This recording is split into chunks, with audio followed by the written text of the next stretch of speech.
Good morning, true crime friends. How y'all doing? Listen, little confession here. Me and the Curtain Twitchers, that's the members only space over there in the back room. We've been debating this morning which story we should talk about because there's two good ones. And then ultimately I made the decision because I have that takeover spirit. I'm in charge and I decided we're going to talk about Miss Stacy Rodriguez. But there are other stories that we could cover. I will probably be covering them later this week. But first, you know what you need to do. Please like this video and subscribe to the channel. That helps other people find us. Also find me on all the socials, Facebook, Instagram, and Blue Sky. Okay, so look, Stacy Rodriguez. Have y'all been watching this over there on the Court TV? Listen, Court TV is calling this the house fire homicide, y'all. This story is a whole mess. In case you don't know the story, let me tell you what happened. See, Stacy Rodriguez, this young lady, she was short and wide, kind of like, we're not talking about, I'm not here to weight shame her, but her weight is a part of this story. She's a big old girl. She's a big girl, right? I don't know, 300 pounds, 5 feet tall, something like that. I don't know. I'm guessing at the numbers, but she's a big girl, right? She's short and she's very white. And she was dating this girl, Hosanna. Both of them was working down at the chicken plant or the meat processing plant over there in Colorado. I believe Greeley, but I'm not sure. Anyway, they were down there in Colorado.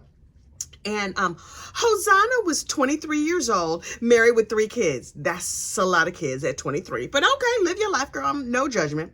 So Hosanna was feeling she just was not feeling the love in her relationship anymore. And she was like, I know I just had another baby for this man 3 seconds ago, but I feel like he's not really loving me up the way he should. Mostly because he's changing diapers and trying to earn a living for our family and stuff. And like, I'm lonely. And I'm saying, oh, who is this over here in the break room? Stacy, girl, you looking kind of cute. And Stacy was like, oh, Hosanna, mama, come here, come hither. At first they was just friends. Okay, fine. And then ultimately, I suspected some alcohol was involved. And the two ladies got together, in like the biblical sense, they knew one another, right?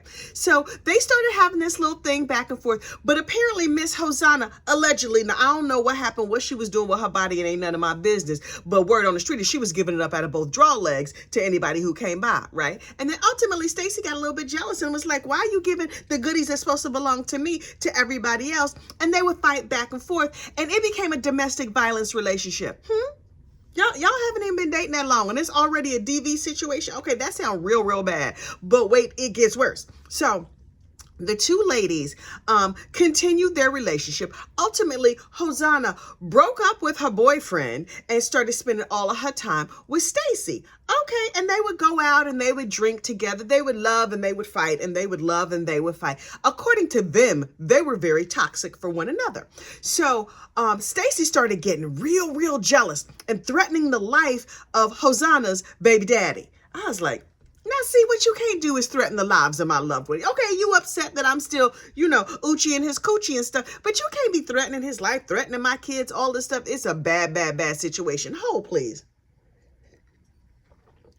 So Stacy is getting increasingly possessive.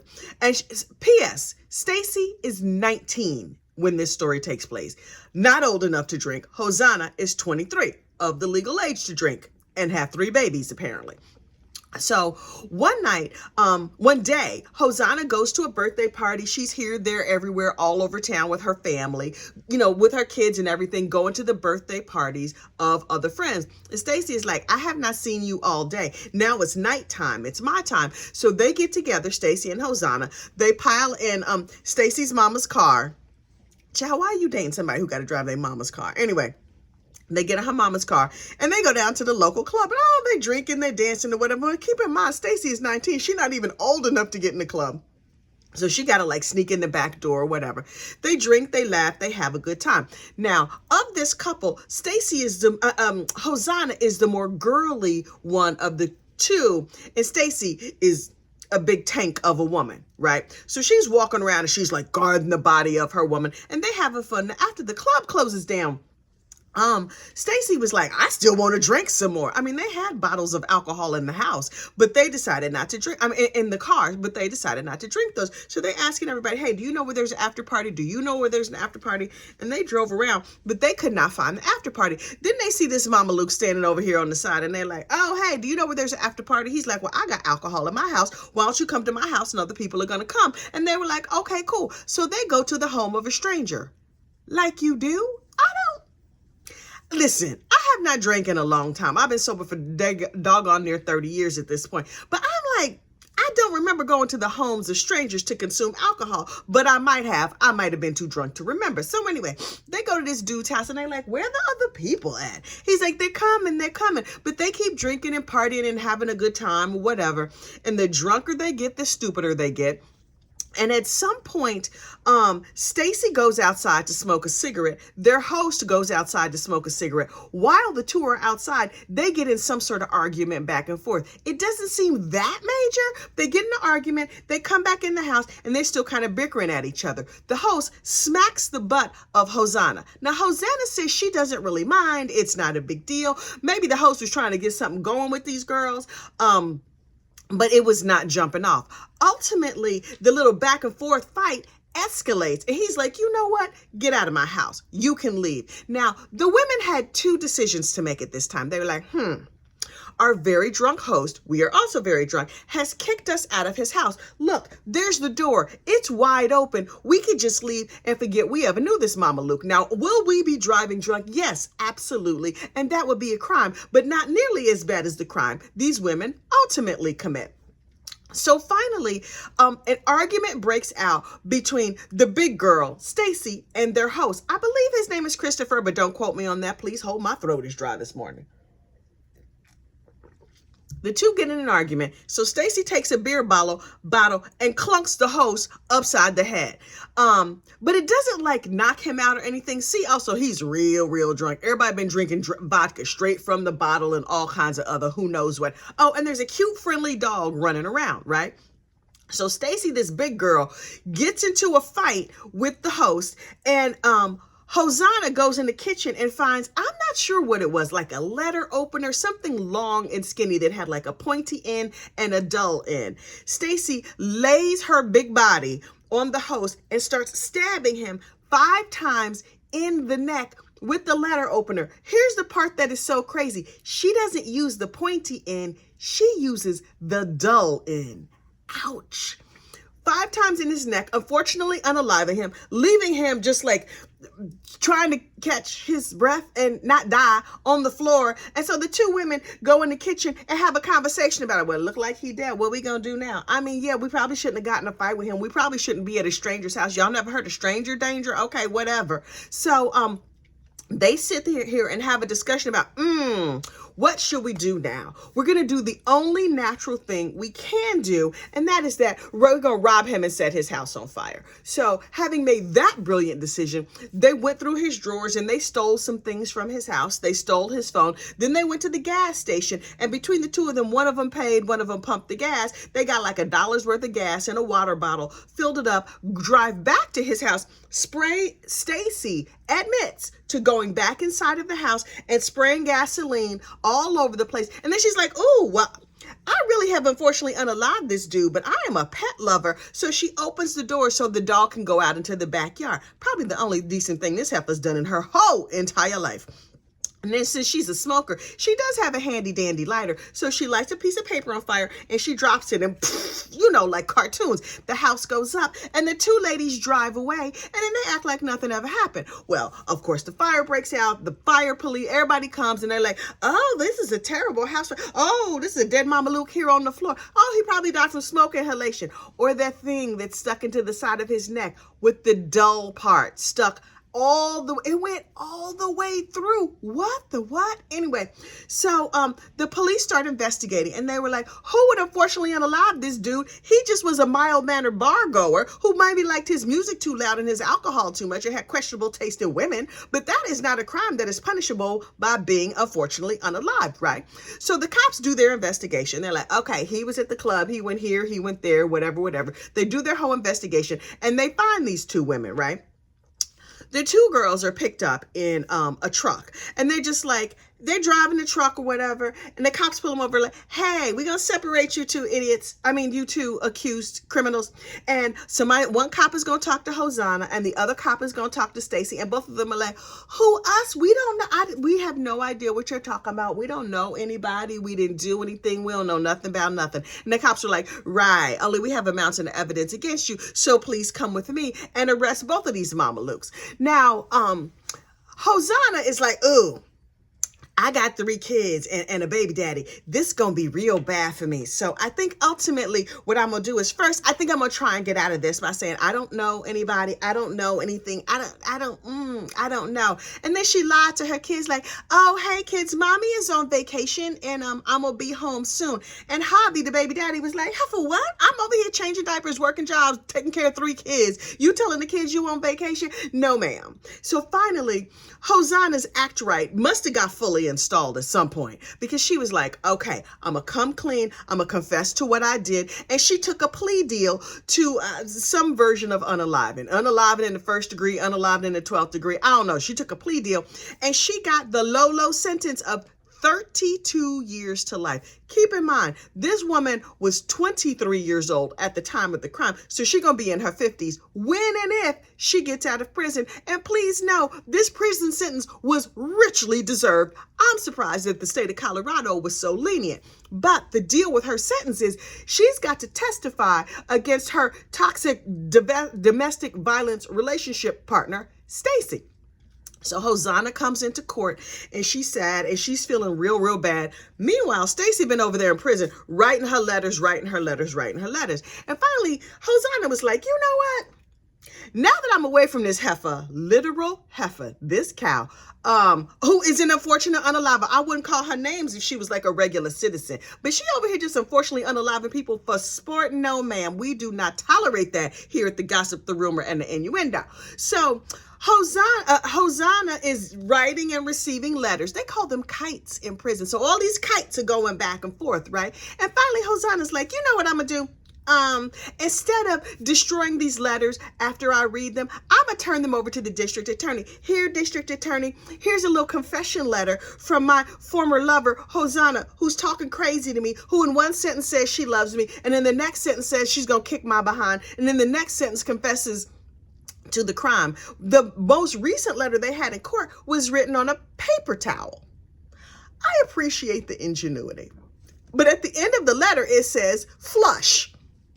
Okay, won't flushing paper towels clog up your toilet? I'm just asking for myself. Anyway, so Stacy turns the letter over to the district attorney. It's clearly in Hosanna turns the letter over to the district attorney, the letter from Stacy that includes loving notes, threatening notes, and semi-confessions. And so I'm like, okay, this tracks. So now the case has finally made its way into court. Stacy, who prison has not treated well. Oh, the glow down is so real. Ironically, Hosanna looks better now that she's been in prison for a couple of years than she looked on the outside. It's interesting how that works. Some people get the glow up, some people get the glow down. Stacy has glowed way down.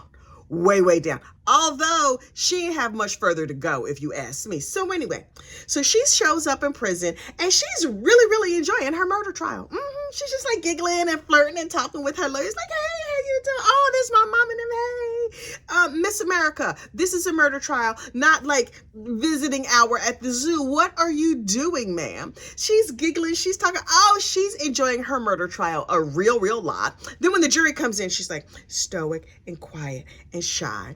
And so I was like, there's no way in the world this heifer, literal heifer, is going to get on the stand and tell her story. So Hosanna, as she agreed to in her plea agreement, shows up in court and she tells the story. She tells everything that happened. The dog got let outside. The dude gets stabbed. They stole his stuff. She confesses to everything. She feels terrible. She talks about the trauma in her life and how she's disappointed her children and Javi and all of this. She's not going to get to see her kids grow up. It's terrible. Okay, great. And then the other lawyer, she testifies for the state. The defense attorney gets up and cross-examines her. Honestly, I watched the cross-examination, but it did not stick in my mind. I don't remember anything about it. That's how impactful it was. They asked her some questions. They did not break her story. Hosanna's version of events rings true. And I was like, so if the defense is going to put up a case, Hosanna told things that absolutely matched the evidence, what possibly could the defense be? I thought they were just going to say, well, the state didn't prove their case, and so we don't have to do anything, and so we sit down. That would have been a smarter move than what they actually did. They put Stacy Rodriguez on the stand. Now listen, Stacy Rodriguez has spent the last 2 days on the stand, and honey, it was something to behold. Never in my history of covering true crimes have I seen someone lie so consistently and so badly. And I have seen some bad liars. We watched Robert Tellis together. We watched, Richard Merrick, who unalived his mama. Shirley Merritt's no good son, honey. We have watched we watched Alec Murdaugh get on the stand. This girl, Stacy, did a terrible job on the stand. Hold, please. Y'all, that little amphibian is back in my throat this morning. It's wearing me out. So Stacy gets up on the stand, and her lawyer, who she clearly has been flirting with, and her lawyer has a certain affection for her, and good, her lawyer should believe her ridiculous nonsense story. Okay, I want you to have a lawyer who believes in you. Whoever you are, whatever happened, you deserve a lawyer who believes in you the way the Miss Trujillo, the defense attorney, believes in Stacy Rodriguez. She's like, hey, Stacy girl, are you comfortable? Do you have some little cups of water? Were you able to grease your big behind and wedge it into that seat? Okay, let's get started, hun.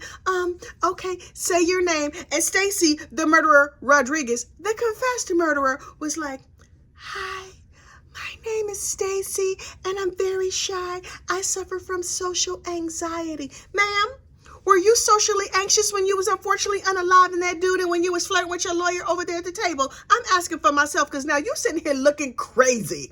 And she was like, I mean, it's pretty obvious that I like girls. I'm only into girls. I'm super duper into girls, but I'm embarrassed about it. I don't want to talk about it because I'm a delicate little flower and I'm shy. Heifer, what? And so her lawyer walks her through. Basically, the lawyer testifies and Stacy just says, to everything. And I'm like, Heifer, I'm gonna need you to open your big old mouth and answer. We saw the way you actually talk in those letters, and we saw the way you talked on the police body cam video. Oh, but now you're retiring and shy. You a delicate flower. Okay, Heifer. Anyway, so her defense attorney walks her through her version of the story, and in her version of the story, their host, I believe his name is Christopher. I really should remember his name because victims deserve to be remembered. Her 35-year-old host who invited these two young girls to his house. Boy, what was you thinking? But you should not be, unfortunately, unalive because you made a bad decision. Anyway, she was like, he was ignoring my cute little girlfriend, Hosanna, and he was hitting on me because I look like a man, and I guess he was into that, and he kept slapping my butt, and I didn't like it. So I had to, unfortunately, unalive him because self-defense. I was like, wait. He was ignoring your adorable little girlfriend over there, and he was hitting on you. I mean, maybe big, like, gigantic women with the mean mad face are his type. He would prefer you. Okay. And she was like, I didn't want to make Hosanna jealous because, Hosanna gets jealous of me all the time because cute boys hit on me all the time. And I was like, okay, Jan, sure. So finally, the defense attorney coddles and walks Stacy through her whole long lie of a story. It was clearly a lie. None of what she said matched the evidence. And she blamed this unfortunate unaliving on social anxiety. And lying to the police, that was social anxiety. When I get nervous, I lie to the police about an unfortunate unaliving because the police make me very, very nervous because I'm a delicate little flower. Heifer, what? So she was like, the cops were like, okay. The state was like, okay, we have all these letters that you wrote in prison. She's like, Right, but I didn't really write those though. Somebody else wrote those. Using your handwriting, and the words that you misspelled in all your other letters are also misspelled in the paper towel letter, but you're saying it wasn't you. It was the way you speak. It was the manner in which you speak. It was the part where you bragged about that your host that you unalived was your sixth victim. Yes, sixth. This girl was 19 years old, and according to her, that was the sixth person she has unfortunately unalived. I don't know if that's a lie. I don't know if that's true, but six? That seems like an oddly specific number to be lying about, but okay. She's like, I didn't write that. That wasn't me. Yes, it's my handwriting and stuff, but like, just because it looks and sounds exactly like something I would write, I can't believe you would think I would write that. And I was like, girl, we were born at night, not last night. What do you think you're doing? So she gets up there and she tells her whole story, which amounts to, I have social anxiety and it wasn't me. And I don't know why Hosanna is trying to say those terrible things about me. I mean, yes, I, him in the neck 5 times. And yes, I set his house on fire and I stole his stuff, but it was all self-defense because of my social anxiety. But when the police picked me up, the reason that I lied is social anxiety. Have I mentioned social anxiety? Lots of people have social anxiety and they don't unfortunately unalive others and lie to the police. But she's like, but see, if you look in the police videos, I'm holding my emotional support battery. And when I hold a battery, it calms me down. And I was like, this heifer just making up science. I mean, let's be clear. She don't know science. She don't know nothing about science. She's holding a battery and that calms her down. Was it a AA? Was it a AAA? Was it the 9-volt with the 2 little snaps on top? Did the snaps calm you down? Is that where that you plug your fingers in, child? I don't know what you're talking about. And so the state was having, it was like Christmas for him. He raked this heifer over the coals every single chance he got. And then finally her lawyer got up and was like, hey, Stacy girl, hey, do you have enough water? Can I stroke your hair for a minute? I just want to make sure you're okay. Okay, can you explain to us about the battery? And she's like, right, cute little lawyer. I fidget with the battery and that calms me down. And so whenever I hold a battery, it helps me. Ma'am, you have now confessed on the stand to unfortunately unaliving this poor Mama Luke and burning his house down while saving his dog and taking all of his stuff. But you expect us to believe, okay. Those letters weren't yours. That battery ain't have nothing to do with you. The confessions that you made were enough. You want us to believe that this gentleman was hitting on you and you couldn't defend yourself. Although everybody in this case has admitted that you literally throw your weight around. You used your weight on him to subdue him, to hold him in place so you could unfortunately unalive him. How come you couldn't use all that ingenuity to just run out the house? Remember all them doors that was open and unlocked you had no trouble getting out of? Why didn't you just use your time and energy to run out of the house instead of unfortunately unaliving this dude with the dull side of a letter opener, ma'am? And so then the defense rested. I was like, y'all, that's all y'all doing. Y'all just put this heifer up here to lie to our faces, to look in our Black American faces and lie. Just go lie. Oh, okay. So closing arguments are going to take place today at noon, and after which I expect she will be promptly convicted. Now, does Stacy know she's going to be convicted? Honestly, I doubt that she cares because when she's not on the stand, she seems to be having the time of her life. Oh, she's laughing, she's chuckling, she's like, oh. Hey, teeny little attorney, how you doing, Miss Trujillo? Oh, she's having a great time. She's passing notes. She's sipping little cups of water. She's having a real good day. You know when she gonna have a real bad day? After deliberations. Which I expect that they're probably just gonna deliberate right there in the jury box. I don't expect them to go out. I don't expect this to take long at all. So later this afternoon, I suspect that Miss Stacy Rodriguez will be found guilty promptly. And I pray to Black Jesus that she gets LWOP'd. This girl deserves life in prison without the possibility of parole. Unfortunately, unaliving, according to her, 6 people before the age of 19. Ma'am, You earn prison. You gonna blend. Oh, you gonna be with your compadres. You're gonna find a nice girlfriend, and y'all can live prisonly ever after. I don't know if it's happily ever after in prison, but you deserve to be in prison for the rest of your life. And I'm not gonna cry for you. I'm not gonna be sad. Hosanna might one day get out and see her kids. Not that she deserves to be free either. All y'all some whole trash bags. But I will keep you updated. I will let you know what happens in the case of the state of Colorado versus Stacy Rodriguez. That is called Court TV is calling it the House Fire Homicide Trial. I will see you later. Bye.